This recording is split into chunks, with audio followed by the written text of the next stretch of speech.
میرے عزیزو، کاشفہ ظہیر اور الیاسف ظہیر ایک بار پھر پروگرام ڈسائپلشپ اسینشلز کے ساتھ حاضر ہیں اور آپ کو خوش آمدید کہتے ہیں۔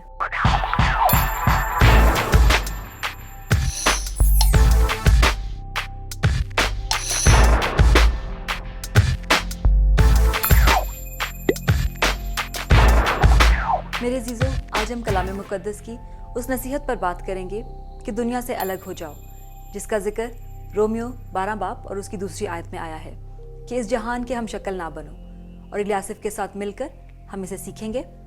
اور جانیں گے کہ آخر اس کا کیا مطلب ہے۔ جی بالکل کاشفہ،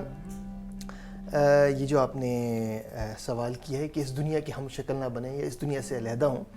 یہ بڑا ہی الجھانے والا سوال ہے، کیونکہ ہم اس دنیا میں رہتے ہیں اور کئی دفعہ سوچتے ہیں کہ اس دنیا سے الگ ہو کے کیسے ہم رہ سکتے ہیں، لیکن کلام مقدس ہمیں یہی فرماتی ہے کہ ہمیں دنیا سے علیحدہ ہونے کی ضرورت ہے۔ بالکل، لیکن الیاسف، کلام مقدس میں ایسا کیوں آیا ہے؟ دیکھیں، میں آپ کو اس طرح بتانا چاہوں گا کہ آپ کو اس زاویے سے آپ دیکھیں۔ خدا یسوع مسیح نے فرمایا کہ تم دنیا کے نمک ہو۔ آپ اس سے کیا مطلب لیتی ہیں؟ خداوند یسوع مسیح نے جہاں پر یہ کہا کہ تم دنیا کے نمک ہو، میرا خیال ہے کہ ہمارے ذریعے خداوند یسوع مسیح کا جو مزاج ہے وہ دنیا میں پھیل جائے، اور ساتھ ہی ساتھ لیکن ہم یہ دیکھتے ہیں کہ نمک کو اپنا اثر دکھانے کے لیے کسی چیز میں گھلنا پڑتا ہے، اور اسی طرح سے میں سمجھتی ہوں کہ ہمیں دنیا میں ملنا ہوگا تاکہ ہم اپنا اثر دکھا سکیں۔ اس لیے کہ کلام مقدس میں آیا ہے کہ اگر نمک کا مزہ جاتا رہے تو اسے کیسے نمکین کیا جا سکتا ہے۔ خداوند یسوع مسیح کا ایلچی ہوتے ہوئے ہمیں خداوند یسوع مسیح میں پیوست ہونے کی ضرورت ہے، اور اس صورت میں ہمیں یہ دھیان رکھنے کی ضرورت ہے کہ ہم دنیا کے جیسے نہ بن جائیں، ہم دنیا سے الگ رہیں تاکہ ہم خداوند یسوع مسیح کے ساتھ چل سکیں اور دنیا کی شکل اختیار نہ کریں۔ جیسے آپ نے جو پہلا حوالہ دیا تھا، ہم اس کو دوبارہ پڑھیں گے، رومیو اس کا 12واں باب اور دوسری آیت، مہربانی کر کے آپ ہمارے لیے پڑھیں گی وہ آیت؟ جی ضرور۔ رومیو اس کا 12واں باب اور اس کی دوسری آیت۔ خداوند کے کلام میں یوں مرقوم ہے، اور اس جہان کے ہم شکل نہ بنو بلکہ عقل نئی ہو جانے سے اپنی صورت بدلتے جاؤ، تاکہ خدا کی نیک اور پسندیدہ اور کامل مرضی تجربے سے معلوم کرتے رہو۔ تجربے سے معلوم کرتے رہو۔ کاشفہ، یہاں ہمیں پالوس رسول فرماتے ہیں کہ خدا کی راہیں اور انسان کی راہیں یا دنیا کی راہیں جو ہیں وہ بالکل فرق ہیں، مختلف ہیں، اور خدا کا کلام یہ کہتا ہے کہ اس جہان کی ہم شکل نہ بنو بلکہ عقل نئی ہو جانے سے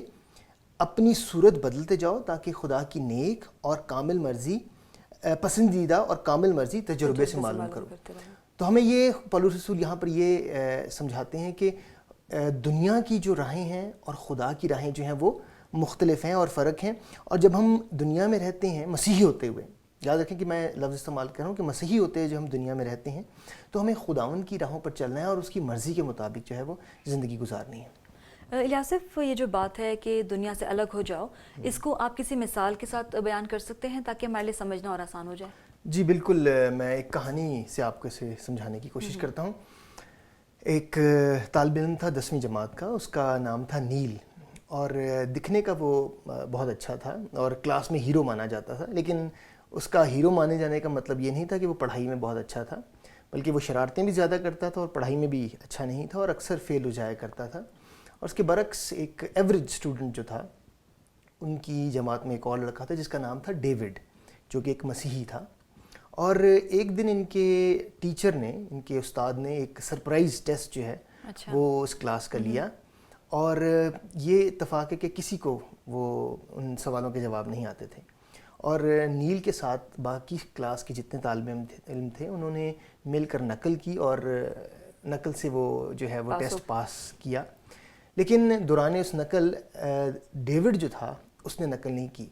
بے شک اس کو ان سوالوں کے جواب نہیں آتے تھے، لیکن اس نے اپنے آپ کو، اپنی سچائی کو، خداوند سے وفاداری کو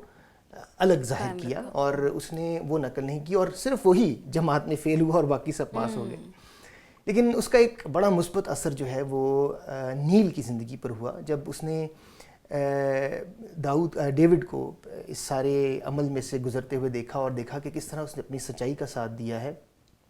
تو یہ جو ہے وہ اس کی زندگی پر اثر انداز ہوا، اور اس نے اس سے جا کر کہا کہ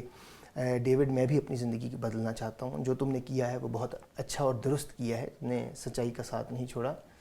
اور اس طرح اس کی زندگی جو ہے، ڈیوڈ کی زندگی نے اس نیل کی زندگی کو متاثر کیا اور اس کی زندگی کو تبدیل کرنے کا وہ باعث بنا۔ میں آپ سمجھ پائی ہیں میرا کیا مطلب تھا؟ جی ہاں بالکل بالکل، میں کچھ حد تک سمجھ سکی ہوں کہ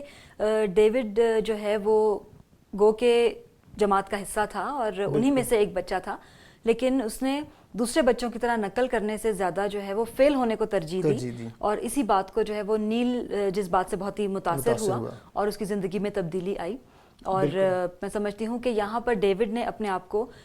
زمین کا نمک ثابت کیا۔ بالکل بالکل درست کہا آپ نے۔ پر الیاسف، یہاں پر ایک سوال میرے ذہن میں آ رہا ہے کہ اس کہانی سے یا اس بات سے خدا کا ارادہ ہمیں کیسے نظر آتا ہے؟ یعنی اگر ہم دنیا سے الگ ہو جاتے ہیں تو ہم خدا کے منصوبے کا حصہ کیسے بنتے ہیں؟ یہ بہت ہی اہم اور اچھا سوال آپ نے کیا ہے کہ جب ہم خداوند قسم میں، جب مقصد بھی یہی ہے کہ جب وہ ہمیں دنیا سے الگ کرنا چاہتا ہے، وہ ہمیں دنیا سے مختلف دکھانا چاہتا ہے، تو اپنے ایک مقصد کو جو ہے وہ ہماری زندگی میں پورا کرنا چاہتا ہے۔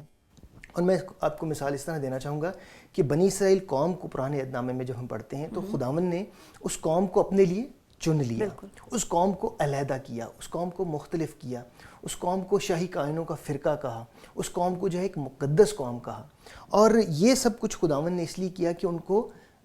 جو ہے وہ دنیا سے الگ نظر آئے، وہ قوم نظر آئے، وہ مختلف نظر آئے، اور جو ارد گرد کی قومیں تھیں وہ ان کے لیے ایک روشنی کا سبب بن سکیں، ایک روشنی کی طرح یہ قوم جو ہے وہ ارد گرد کی قوموں کے اوپر اثر انداز ہو سکے اور دنیا کو جو ہے وہ متاثر کر سکے۔ بالکل الیاسف، اور یہاں پہ میں سمجھتی ہوں کہ خداوند یہ چاہتا ہے کہ ہم دنیا سے مختلف نظر آئیں تاکہ ہم اس کے نام کو جلال دے سکیں۔ بالکل،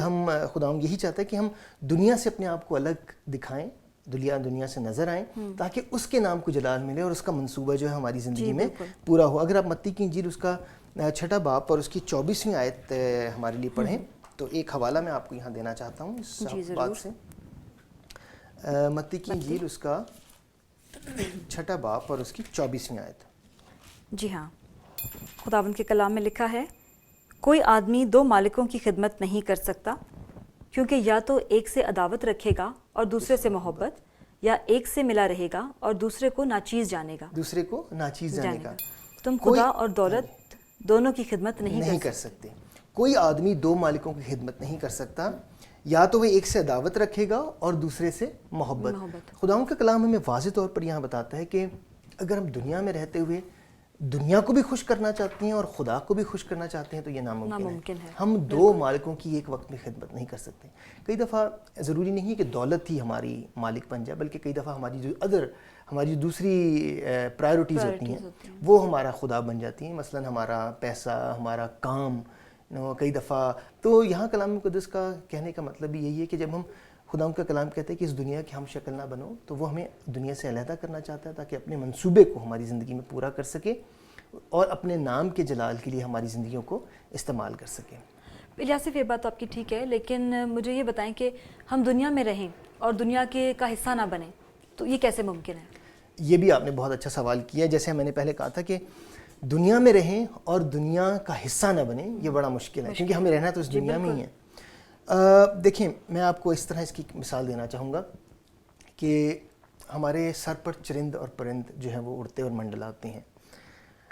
کیا آپ انہیں اپنے سر پر سے اڑنے سے روک سکتی ہیں؟ نہیں روک سکتے، ان کو آپ کے سر پر سے اڑنا ہی اڑنا ہے۔ لیکن ایک کام جو آپ روک سکتی ہیں وہ یہ ہے کہ ان کو اپنے سر پر گھونسلہ نہ بنانے دیں، اور یہ ہمارے اختیار میں ہے کہ وہ ہمارے سر پہ گھونسلہ نہ بنائیں۔ اور میں سمجھتا ہوں کہ دنیا کی خواہشات اور دنیا کی جو آزمائشیں ہیں وہ ہمارے ارد گرد ہیں، ان کو ہم نہیں روک سکتے،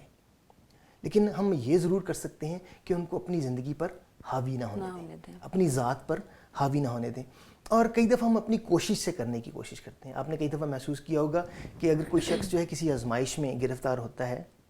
تو وہ کوشش کرتا ہے کہ اپنی کوشش سے اس آزمائش پر حاوی ہو سکے، اسے جو ہے وہ اوور کم کر سکے، لیکن ایسا ممکن نہیں ہے۔ میں سمجھتا ہوں کہ ہم نے کسی ایک پروگرام میں یہ بات بھی کی تھی کہ میرا ایک دوست جو کہ سگریٹ نوشی کا عادی ہو چکا ہے ہوتا ہے اور وہ اپنی کوشش سے اس عادت کو چھوڑنا چاہتا ہے، لیکن وہ ایسا نہیں کر پاتا، اور پھر وہ اپنے پاسبان کے پاس جاتا ہے اور اس کا پاسبان جو ہے اسے سمجھاتا ہے کہ یہ صرف روح القدس کی قوت سے ہم کر سکتے ہیں، ہم اپنی قوت سے نہیں کر سکتے۔ اور جب ہم روح القدس کی قوت سے کرتے ہیں تو یہ خداوند کا وہ وعدہ ہے جو کہ ہمیں یوحنا کی انجیل اس کے 14ویں باب کی 16ویں آیت میں ملتا ہے۔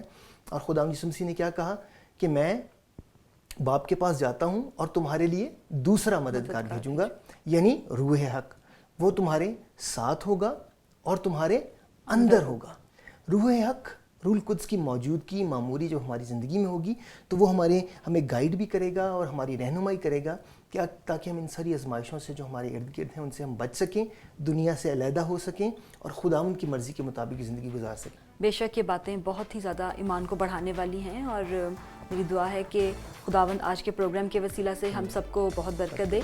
اور آپ سے اگلے پروگرام میں پھر ملاقات ہوگی. اور جانے سے پہلے میں چاہتی ہوں کہ ہم خاص باتیں جو ہم نے سیکھی ہیں اس کا ہم اعادہ کر لیتے ہیں. بے شک دنیا میں رہتے ہوئے ہم دنیا کا حصہ ہیں, مگر ہم علیحدہ کیے گئے ہیں تاکہ خداوند کی مرضی کے مطابق زندگی گزاریں. جب ہم خداوند کے لیے زندگی گزارتے ہیں تو ہمیشہ کی زندگی حاصل کرتے ہیں,